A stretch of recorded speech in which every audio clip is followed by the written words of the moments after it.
manusia seperti ini memang jarang ada. Jadi kita semua berusaha untuk mencapai manusia kelas A. Kita semua berasal dari kelas C ya. Pada waktu kita masih kecil umpamanya, atau waktu kita remaja, pikiran kita masih bertentang antara perkataan dan pikiran. Ya, kemudian yang kelas B yaitu antara pikiran dan perkataan tidak sama. Walaupun apa yang dikatakan mungkin saja dipenuhi sesuai janjinya, tapi dalam pikirannya tidak setuju ya itu. Oh, karena itu tidak sesuai dengan pikiran saya mungkin akan mengeluarkan uang banyak, tapi karena saya sudah berjanji kepada masyarakat, saya harus memenuhi apa yang saya janjikan. Tapi pikirannya berbeda nanti itu. Itu yang dikatakan kelas B.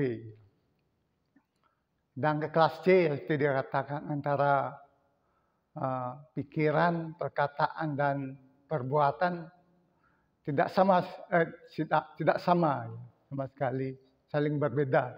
Apa yang dipikirkan dan dikatakan tidak sesuai dengan perbuatan juga. Jadi antara ketiganya tidak sinkron. Itu dikatakan kelas C. Jadi manusia ya seperti biasanya ya dimulai dari kelas yang paling C, ya, kemudian meningkat ya sesuai dengan kesadaran seorang itu, sehingga ia berangsur-angsur mencapai tahap yang lebih tinggi. Ketika telah mencapai tahap yang lebih tinggi, yaitu kelas A, ya tentunya melalui suatu perbuatan atau melalui suatu tindakan, yaitu suatu penyempurnaan tentang diri kita, ya tentunya melalui sadhana itu sendiri. Karena sadhana tujuannya adalah untuk menyempurnakan pikiran, perbuatan, dan juga perkataan. Sehingga pikiran dan perbuatan maupun perkataan itu menjadi satu. Nah, ini merupakan suatu tujuan yang utama daripada pelaksanaan sadhana itu. Namun bukan itu yang tertinggi. Yang tertinggi adalah mencapai kesadaran yang sejati itu, kesadaran Atman itu. Jadi di dalam diri manusia memiliki, ya dikatakan Baba mengatakan juga memiliki 4 kesadaran.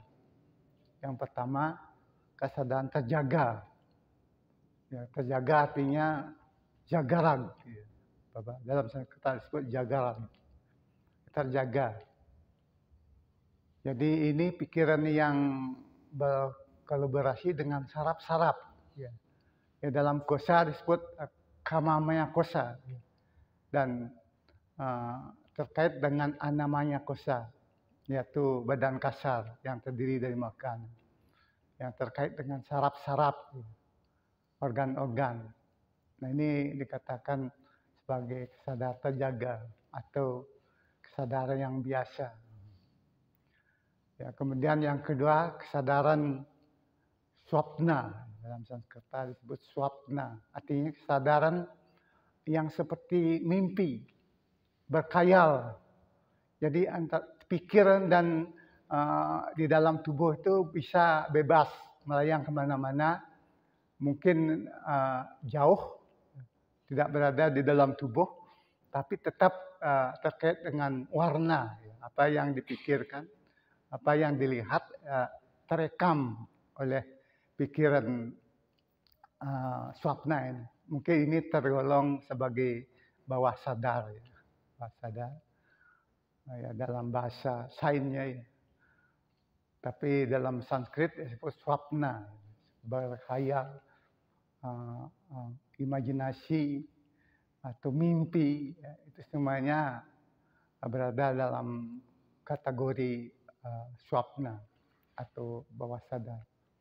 Ya, kemudian yang ketiga disebut dengan pikiran atau kesadaran tidak sadar, ya, dalam sains, dalam psikologi itu tidak sadar. Tapi dalam Sanskrit disebut susupti, artinya kesadaran yang lelap, terdalam. Ini semua berada di dalam, di belakang layar, ya, semuanya. Ketika pikiran sadar berfungsi aktif dengan baik, kesadaran tidak sadar ini atau susupti ini berada di belakang layar, ya, tidak disadari. Tetapi ketika kesadaran ini aktif, maka kesadaran swapna, mimpi, dan kesadaran terjaga itu tidak aktif. Nah, ini berada di depan layar. Nah, seperti itu, layar-layar itu dimiliki oleh setiap manusia, yang mana mendominasi dalam kesadaran mereka. Ya, di dalam keadaan tidak sadar itu mungkin kita merasakan ada, ya, tapi tidak ada warna. Mungkin dalam keadaan lelap itu kita merasa saya ada, tapi tidak berwarna. Jadi seperti menyaksikan warna-warna yang di bawah itu. Ini keadaan yang sangat tenang, sangat terdalam. Itu sebagai kesadaran susupti atau lelap, atau tidak sadar. Dan yang terakhir disebut kesadaran turiya, ya, dalam bahasa Sanskrit. Bapak sering jelaskan juga dalam wacana dan juga dalam Subhasita Samgraha tentang turiya ini. Jadi kesadaran yang sejati ini. Tidak lain adalah kesadaran Atman yang paling belakang layar, ya, sebagai saksi terbelakang.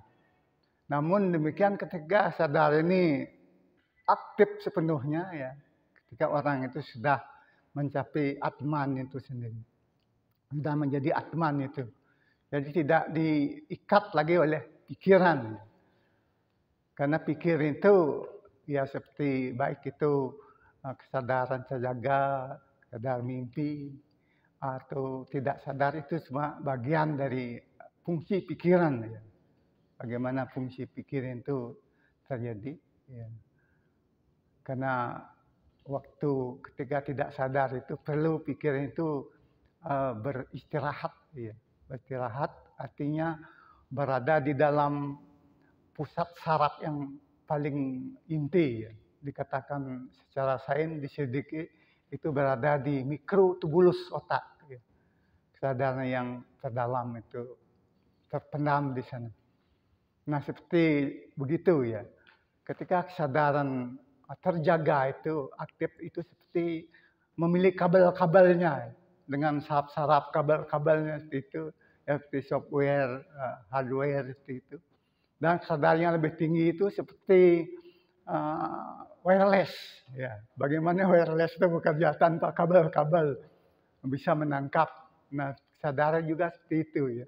Tidak tergantung kepada saraf-saraf, kesadaran yang tertinggi, yang lebih tinggi, yaitu terutama dalam kausal, pikiran kausal itu.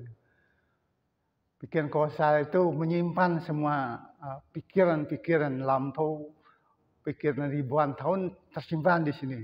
Nah, berada di belakang layar, tidak disadari. Ketika pikiran di depan layar itu aktif sepenuhnya, berdominasi, pikiran yang kausal ini tidak aktif.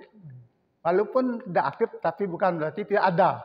Karena sebagai saksi yang di belakang layar itu seperti Atman misalnya. Nah, ketika kadang-kadang ada orang yang ingat masa lalu, nah, itu Bapak menyebut sebagai Jyotismara, orang yang ingat masa lalu. Itu kadang-kadang karena kesan-kesan daripada pikiran mereka sangat kuat sekali ketika menghadap kematian itu terbawa, ya. terbawa pikiran seperti itu, bagaimana dia mati, bagaimana masa lalu, itu akan terbawa. Demikian juga orang yang luar biasa, ya seperti Baba. Ratus ribu tahun, jutaan tahun, Baba semuanya diketahui oleh orang yang luar biasa seperti itu. Ya. Jadi otak kita tidak mampu menyerap, ya, saraf-saraf kita kena kurang kuat, ya. kurang memenuhi syarat untuk menyadar hal seperti itu. Tapi di dalam Pita Agung dikatakan ya ketika pikiran itu, badan itu sudah siap, pikiran itu sudah siap menyadari tentang Paramapurusa atau menyadari tentang kesadaran yang lebih tinggi, maka pada saat itulah kesadaran itu akan bangkit. Kesadaran yang di belakang layar akan berfungsi aktif. Makanya di dalam sadhana dikatakan demikian. Jadi kita kesadaran yang di belakang layar itu ingat semuanya. Tapi kesadaran yang terjaga itu lupa akan masa lalu, ya, karena berganti otak, ya, berganti otak yang baru dengan otak yang lama tidak bisa bekerja sama, ya. Tapi kadang-kala jarang orang mengetahui, tapi Baba mengatakan tidak terus-menerus dia ingat. Pada saat tertentu mungkin setelah menjelang dewasa akan dilupakan, ya. Karena pikiran itu tidak bisa berfungsi dengan dua otak, dengan otak yang baru.